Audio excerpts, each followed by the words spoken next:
जय हिंद दोस्तों। इसके पहले में भी आपको हम पढ़ा चुके हैं। वैदिक सभ्यता हमने स्टार्ट किया था। आज हम वैदिक सभ्यता के दो भाग बताए थे, ऋग वैदिक सभ्यता और आपको उत्तर वैदिक काल। तो ऋग वैदिक काल को ही पूर्व वैदिक काल भी कहते हैं, जिसको बताया था 1500 ईस्वी से लेकर 1000 ईस्वी पूर्व। और आपको उत्तर वैदिक काल के बारे में बताया था कि 1000 ईसा वर्ष पूर्व से लेकर 600 ईसा वर्ष पूर्व।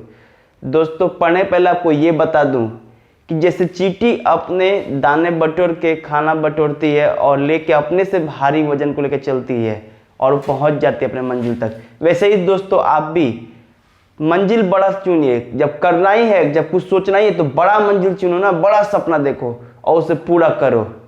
दोस्तों आपको मोहम्मद गोरी से सीखना चाहिए, जो भारत में पृथ्वी और चांद से 17 बार जीत हासिल किया और 16 बार हार गया।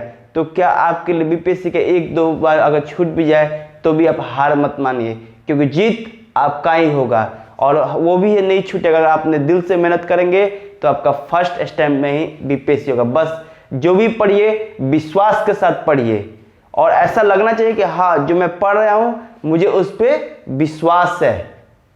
तो उसी विश्वास के साथ चलिए हम आगे बढ़ते हैं। दोस्तों किसी भी चीज का राजनीतिक जीवन, सामाजिक जीवन, आर्थिक जीवन और धार्मिक जीवन, ये 4 चीज समझना बहुत ही जरूरी है।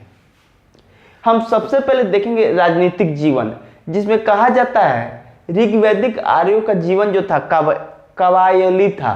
कबायली का मतलब क्या होता है? एक बहुत बड़ा समूह, लोगों का झुंड। ठीक है, कबायली में क्या है कि इसमें स्त्रियों को बहुत अधिकार और समानता दिया गया है। यहाँ तक कहा जाता है कि इसमें जो लड़कियों की शादी होती है वो भी उससे पूछ के होता है और उसकी मर्जी के बिना नहीं होता है। और इसमें दहेज का लेन देन नहीं होता और दहेज के किसी लड़की को जलाया नहीं जाता है। तो कहा जा सकता है उसमें स्त्रियों की जो स्थिति थी काफ़ी अच्छी थी और पुरुष के तुलना में बराबर थी। जो भी कुछ आज देख रहे हैं दोस्तों वो अचानक तो कहीं से आया नहीं होगा, जो पहले से ही आया हो। तो पहले से कहीं ना कहीं हमारी जो सभ्यता है ऋग्वैदिक या वैदिक सभ्यता, वहीं से कुछ ना कुछ लिया गया है, उसको हम आपको आगे बताएंगे। तो आपने देख लिया कि कबायली जीवन था। उसके बाद आर्य जब मध्य एशिया से आए, एक बात याद है कि दोस्तों कुछ विद्वान कहते हैं कश्मीर से आर्य आए, कुछ विद्वान कहते हैं सैंधव सभ्यता के जो नगर था वहां से आए, कुछ लोग कहते हैं मध्य एशिया कहते हैं, कुछ लोग कहते हैं भारत के ही निवासी थे, ऐसा इतिहासकार कहते हैं। तो ऐसे अलग अलग कबायलियों मतलब क्या है कि जनों में विभक्त थे। तो वही कहते हैं जब आए तब विभिन्न जनों में विभक्त हो गए। भारत में जब आए थे मध्य एशिया से तो विभिन्न जनों में क्या हुए, विभक्त हो गए अलग अलग समूह में। अब जिसका प्रमुख होता था राजन, और ये राजन का जो सहयोग दल था 2 था, समिति एवं सभा। इसके बारे में दोस्तों हम आगे बताएंगे, यहीं पे बताएंगे। तो देखिए सबसे पहले क्या होता था, जन। अब जन जो था एक समूह का मतलब मान लीजिए वहां का जो होता था वो क्या होता था, राजन। अब राजन क्या करता था, अपने नीचे एक और आदमी को बांटा, वो क्या किया, 20, जिसका प्रधान को था विस्पति। उसके बाद कौन हुआ, ग्रामणी उसका प्रमुख, और उसके बाद कुलपति और गृह। कहने का मतलब है दोस्तों अगर देखा जाए तो अगर सबसे पहले राज्य, ठीक है, और राज्य के बाद जिला, जिला के बाद गांव और गांव के बाद परिवार, ऐसा कुछ है। तब परिवार का मुखिया या मुख्य कौन होता है, कुलपति किसको कहेंगे, आपके पिताजी। ठीक है, और कहा जाता है जो राजनीतिक जीवन में इसमें अगर कहा जाए तो यहाँ इसमें जो है संयुक्त परिवार हुआ करता था और उसका मुखिया कोई पुरुष ही हुआ करता था। ठीक है दोस्तों, तो अब देखिए इसके बारे में आपको पता चल गया। राजन का जो प्रमुख होता है राजन, और राजन का जो 20 का जो था प्रमुख विस्पति, ग्राम का प्रमुख ग्रामणी, कुल का प्रमुख कुलपति और गृह का प्रमुख गृहपति। ये कुल और गृह जो है दोनों एक ही है, लेकिन इसमें सबसे ज्यादा जो इसका प्रचलन था वो है गृह का, गृहपति का।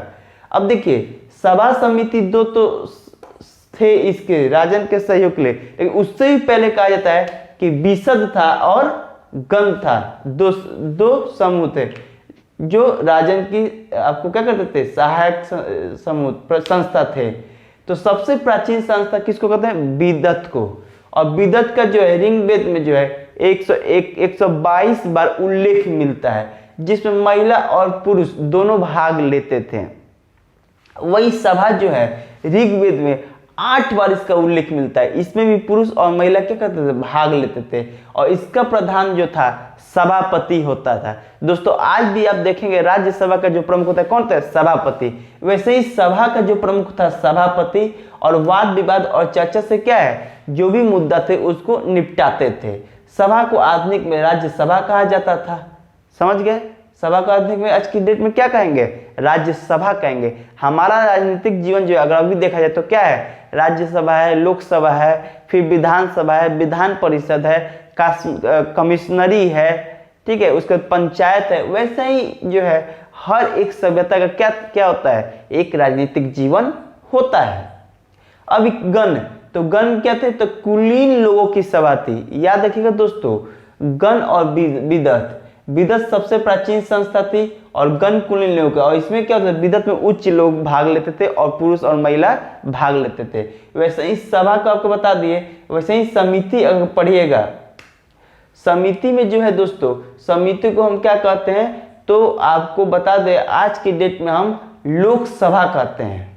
समिति को क्या कहते हैं, लोकसभा। यहाँ पे दोस्तों समिति के बारे में बताना भूल गया हूं, तो समिति को क्या कहते हैं, लोकसभा आज की डेट में।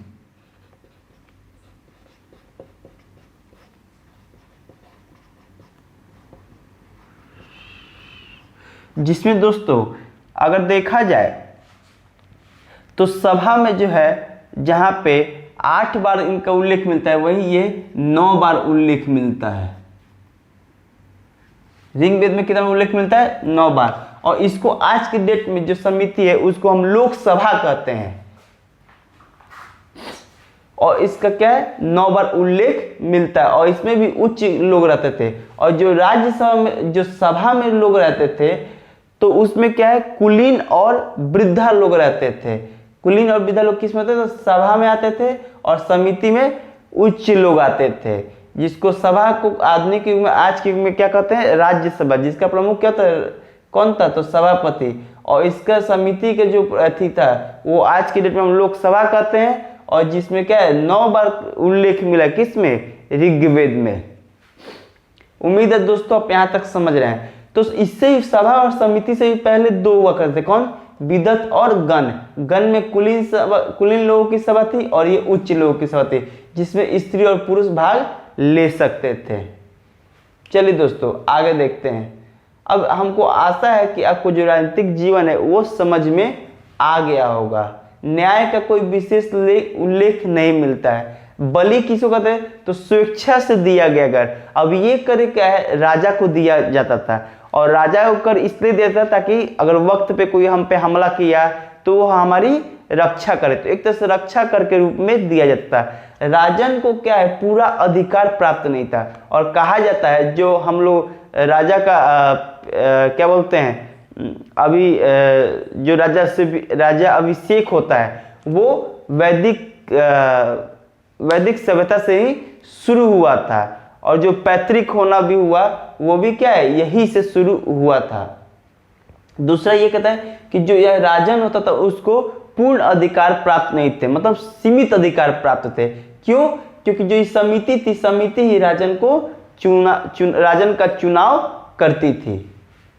अब देखिए सामाजिक जीवन जानिए, तो आज का समाज देखिए, और वैसे ही समाज को क्या है, कंपेयर करके पढ़िए, आपको बिल्कुल ही याद हो जाएगा, रटने की जरूरत नहीं है। तो समाज की सबसे छोटी इकाई गृह या कुल होता था। तो आपको दोस्तों आज भी पता है कि समाज की सबसे छोटी इकाई क्या है, परिवार है, कुल है, ठीक है। और पुरुष प्रधान एवं संयुक्त परिवार बता दिया हूं दोस्तों कि उसमें कौन होता था, पुरुष प्रधान होता था, और एक संयुक्त परिवार, संयुक्त परिवार दादा दादी, नाना नानी, ठीक है, चाचा चाची, फुआ फूफा, वो सब क्या कहते हैं, संयुक्त परिवार कहलाते हैं। अब देखिए दोस्तों एक चीज आपको बता दें, इसमें 2 तरह की विवाह प्रचलित थे। एक थे अनुलोम विवाह, दूसरा प्रतिलोम। अनुलोम में क्या होता है, जिसमें पुरुष निम्न जाति का होगा और स्त्री उच्च जाति का होगा, और प्रतिलोम मतलब उसका उल्टा, मतलब पुरुष होगा उच्च जाति और स्त्री होगी निम्न जाति। दोस्तों हमें आशा है आपको यहाँ तक समझ में आ गया होगा। स्त्रियों की दशा काफी अच्छी थी क्योंकि पुनर्विवाह होता था, नियोग विवाह। अब नियोग विवाह क्या होता है दोस्तों, जैसे पति के मर जाने के बाद पति के भाई से शादी करवा दिया जाता था तो उसको हम नियोग विवाह कहते थे। बहुपति विवाह, बहुपति विवाह मतलब एक से अधिक पति रख सकते हैं, उसको क्या कहते हैं, बहुपति विवाह। जैसे पंचाली थी, 5 पांडवों से शादी की थी, ठीक है दोस्तों। उसका कन्या जीवन भर जो कुंवारी रहती थी, जो शादी नहीं करती, उसको आमाजू कहते थे। क्या कहते हैं, आमाजू कहा जाता था।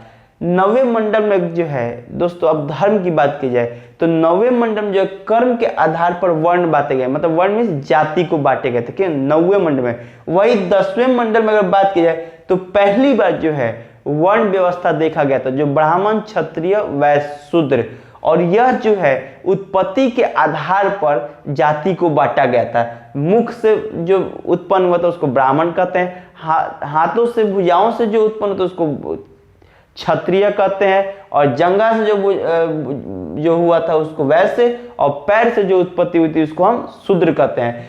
तो उत्पत्ति के आधार पर जो वर्ण का बंटवारा वो हुआ 10वें मंडल में, और जो कर्म के आधार पर हुआ था वो हुआ था 9वें मंडल में। पहले करो तब खाओ, याद रखिएगा। अब देखिए दोस्तों, जहां तक खाना की बात की जाए, अभी तो हम बात कर ले जात पात का बात कर ले, दशा स्त्रियों की शादी उदी के बारे में बात कर ले, परिवार के बारे में बात कर ले। अब खाना, तो खाना जो है दोस्तों मांसाहारी और शाकाहारी दोनों से ये लोग परिचित थे। जहां मांसाहारी के लिए क्या करते थे तो बकरी का और भेड़ का मांस का खाते थे। गाय को काटना निषेध है इसमें, याद रखिए दोस्तों। और निचले हिस्सा, अब देखिए दोस्तों, अब कपड़ा के बारे में बात कर ले तो कपड़ा क्या पहनते थे तो निबी जो है, जो शरीर के नीचे पार्ट्स होता है, पैर और में जो भी, उसको क्या कहते हैं, निबी कहते हैं। मध्य स्तर में जो पहनते हैं उसको हम क्या कहते हैं, वास कहते हैं। और अधिवास के ऊपर, जो वास के ऊपरी कपड़ा मतलब जो ढकने का यूज करते थे, जैसे शॉल हो गया, चादर हो गया, उसको हम क्या कहते हैं, अधिवास कहते हैं। तो शरीर के ऊपर से ढकने वाला वस्त्र क्या कहता था, शाल और चादर, उसको अधिवास कहते थे। अब इसमें एक दोस्त और चीज याद रखिएगा, आभूषण। अभी देखिए कपड़ा हम पहन लिए, अब क्या पहनेंगे, आभूषण। तो स्त्री और पुरुष दोनों ही आभूषण से अवगत थे और आभूषण के शौकीन थे।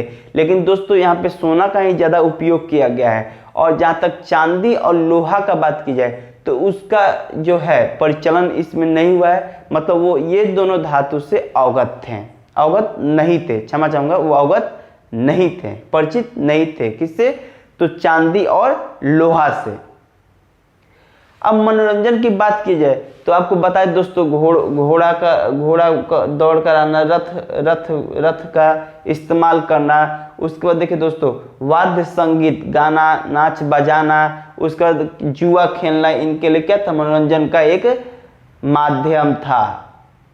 वही क्या है, दासों के बारे में बात करें तो दास से ये परिचित थे, और उसमें भी दासियों को ये ज्यादा लाइक करते थे। क्यों, क्योंकि उनका घर का जो काम कराने के लिए, घरेलू काम के लिए दासी का ही इस्तेमाल करते थे, इसलिए वो दास प्रथा से भी परिचित थे। तो मुझे उम्मीद है दोस्तों आपको ये सब बातें याद हो गए होंगे। अब हम देखेंगे राजनीतिक, सामाजिक, अब देखेंगे आर्थिक, मतलब उनका कमाने का स्रोत क्या था। उसके बाद देखेंगे धार्मिक। तो देखा जाए आर्थिक किस चीज पे निर्भर थे, कहां से इनको खाने पीने का मिलता था। तो आइए देखें, आर्यों के जीवन अस्थायी था। दोस्तों ये क्या है, इनका जो जीवन था अस्थायी था, क्योंकि कबीला के तरह थे, कभी आज यहाँ कभी और कल वहाँ। लेकिन ये क्या है, जैसे आदि मानव है, आजकल तुरंत इधर उधर जगह चेंज करते हैं, और ये कुछ समय बाद जगह चेंज करते थे। अब मान लीजिए आप अस्थायी हैं तो कुछ ऐसा चीज आप बिल्कुल नहीं रखना चाहेंगे जिसकी वजह से आपको वहां रुकना पड़े। तो खेती को ये लोग, कृषि को जो है कम स्थान दिए, पशुपालन को ज्यादा महत्व दे। क्यों, क्योंकि ये अस्थायी रहते थे।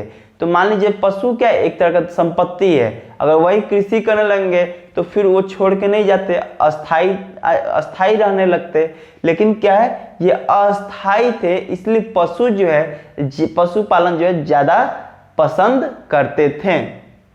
और पशुओं में सर्वाधिक पशु किसको पसंद करते थे, गाय को पसंद करते थे। एवं घोड़ा दूसरा इनका महत्वपूर्ण पशु था, क्योंकि रथ के साथ घोड़ा को दौड़ाना उनको बहुत अच्छा लगता था। ऋग्वेद में गाय के लिए जो है उल्लेख 176 बार उल्लेख किया गया, वही कृषि के लिए 24 बार ही उल्लेख किया गया है। तो देख सकते हैं 24 176, कौन सा बार 176? तो गाय क्या है? एक पशु है, तो पशुपालन को इन्होंने ज्यादा महत्व दिया और कृषि को कम महत्व दिया। तो पूछा जा सकता है दोस्तों कि ऋग्वैदिक काल के में जो है पशुपालन किस मतलब चीज को महत्वता दिया गया, पशुपालन को दिया गया कि कृषि को दिया गया? तो आपको पशुपालन टिक करना होगा। अब उद्योग की बात की जाए दोस्तों, क्षमा चाहूंगा, उसके पहले अनाज की बात करें। अगर ये कृषि करते थे तो क्या चीज उपजाते थे? तो वो है जौ। और ऋग्वेद में खेती का जो वर्णन है वो 10वें मंडल में किया गया है। अब उद्योग बात करें तो उद्योग से काफी परिचित थे। बढ़ई हुआ करता था लकड़ी के लिए, रथकार रथ बनाने के लिए, बुनकर कपड़ा बुने के लिए, कुम्हार जो है बर्तन बनाने के लिए, और धातु कर्म से भी परिचित थे। जैसे तांबा आपको हो गया, सोना हो गया, टीन हो गया, कांसा हो गया, ये सबसे परिचित है। लेकिन चांदी और लोहा से अपरिचित थे, उसका इसमें उल्लेख नहीं मिलता है। अब देखिए धार्मिक जीवन, तो धार्मिक दोस्तों आपको ही पता है आज की दुनिया में धर्म को भी लोग प्रधान मानता है। तो आइए उससे भी आदमी का जो है परिचय हम ले सकते हैं धार्मिक जीवन से। तो देवता प्राकृतिक शक्तियों के प्रतीक हुआ करते थे। ठीक है दोस्तों, यास्क ने अपने ग्रंथ निरुक्त में ऋग्वेद देवताओं की मंडली की संख्या 33 बताया है। भगवान देवताओं की जो मंडली होती है टोटल कितना है? 33, और उनको 3 भागों में बांटा है, आकाश के देवता, अंतरिक्ष के देवता और पृथ्वी के देवता। जहां आकाश के देवता की बात करें तो आकाश में क्या है? सूर्य है, वरुण है, पूषण है, विष्णु है, अश्विनी है, सविता है, उषा है और मित्र। वैसे ही अंतरिक्ष की बात करें तो इंद्र, मरुत, रुद्र, वायु, पर्यंत। और पृथ्वी के देवता अग्नि, सोम, पृथ्वी, बृहस्पति, सरस्वती और अरण्ययानी। इसको याद करना बहुत आसान है। इस कैसे दोस्तों कि आप ज्यादातर दिमाग दौड़ाइए, ये सब चीज आपको जो पृथ्वी पे जो चीज जरूरत है उसी के भगवान है। जो आपको आकाश में जरूरत है वो यहाँ पे है, और जो अंतरिक्ष में आपको है वो अंतरिक्ष के लिए यहाँ पे है। अब कैसे? तो आइए देखिए, इंद्र भगवान सबसे प्रतापी राजा पुरंदर, और इनको ऐसा कहते हैं पुरंदर नाम दिया गया क्योंकि किला तोड़ने वाले को क्या कहते हैं? पुरंदर कहते हैं।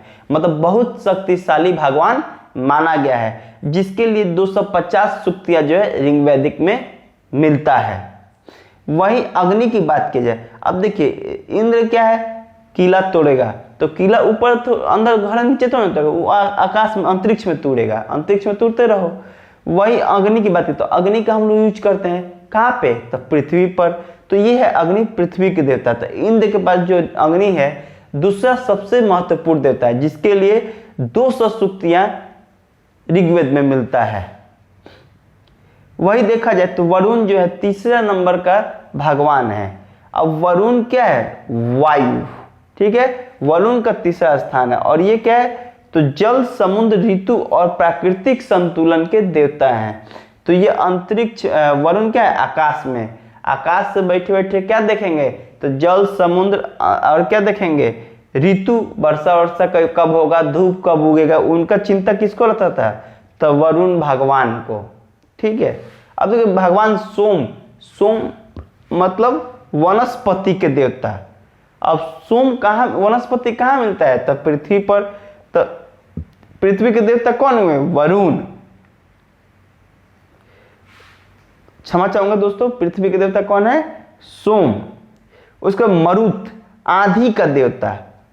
ठीक है दोस्तों, मरुत किसके देवता थे? आंधी के, जो अंतरिक्ष के देवता हुआ करते थे। वही देखिए अश्विन, आर्यों के चिकित्सक देवता। आपको अश्विनी कुमार के बारे में पता है। ठीक है दोस्तों, जो वो क्या चिकित्सक के देवता माने जाते थे। उसके बाद दोस्तों सूर्य, जैसे अश्विनी कुमार किसको कहा जाता है? तो नकुल और सहदेव को। तो वो अश्विनी कुमार थे, तो वो चिकित्सक देवता थे। तो कहाँ थे अश्विनी कुमार? तो देखिए अश्विनी कुमार आकाश में थे। उसका देखिए सूर्य, तो सूर्य विश्व के रक्षक और सबसे तेज घोड़े दौड़ने के रूप में इनको माना जाता था। तो सूर्य कहाँ उगता है? तो आकाश में उगता है। ठीक है, तो सूर्य किसके देवता है? आकाश के देवता है। उसका विष्णु तीनों पगों का उल्लेख, आपको 52 अवतार बारे में जानते हैं कि 3 पगों में पूरा दुनिया को माप के बाली से ले लिया जाता है। और वही जो है आकाश को स्थिर भी किया है, किसने? विष्णु भगवान ने। ठीक है, तो विष्णु का है? आकाश के हैं। क्यों? क्योंकि आकाश को स्थिर किया। तो आकाश के देवता कौन? विष्णु भगवान। उसको देखिए उषा, प्रातः काल को हम क्या कहते हैं? उषा काल कहते हैं। तो प्रातः काल की जो देवी है उसको हम क्या कहते हैं? उषा कहते हैं। वही सविता, सविता जिसको हम सावित्री भी कह सकते हैं, जिसके विश्वामित्र ने जो है गायत्री मंत्र दिया, और ये आपको ऋग्वेद के 3रे मंडल में इसका उल्लेख मिलता है। और सूर्य चमकने जब लगता है तो उससे हम सविता कहते हैं। उसको हम क्या? सविता भगवान कहते हैं, सविता देवी कहते हैं, जिसके लिए गायत्री मंत्र का उल्लेख जो है 3रे मंडल में है। रुद्र, शिव जी का जो प्रारंभिक रूप है, जो क्रोध का रूप है, उसको हम क्या कहते हैं? रुद्र कहते हैं। सरस्वती, आज भी हम ज्ञान की देवी किसको कहते हैं? सरस्वती माता को कहते हैं। और लास्ट है अरण्य, अरण्य मीन्स क्या होता है? जंगल। तो जंगल के देवता कौन है? अरण्य। अरण्य का जंगल कहाँ होता है? तो धरती पर, पृथ्वी पर। तो अरण्य क्या है? ये है। ज्ञान की जरूरत कहाँ है? हम लोग को। और हम लोग कहाँ रहते हैं? तो पृथ्वी पर। तो सरस्वती कहाँ के देवता हुए? तो पृथ्वी के। तो मुझे उम्मीद है दोस्तों आप लोग को याद हो गया होगा, और एक बार आपने आपको दोहरा के इसको पढ़ेगा तो आपको पूर्ण रूपेण याद हो जाएगा। दोस्तों उम्मीद है कि मेरा वीडियो आप लोग को अच्छा लग रहा होगा, तो प्लीज लाइक एंड शेयर कीजिए और कमेंट्स करना बिल्कुल मत भूलिए, क्योंकि आपका कमेंट्स जो है हमको काफ़ी मोटिवेट करता है और हम वीडियो डालने के लिए हमेशा ही प्रेरित होते हैं। इसके पहले का वीडियो का आपको जो लिंक है आपको डिस्क्रिप्शन में दे दूंगा। और इसी शब्दों के साथ विराम लेना चाहूँगा।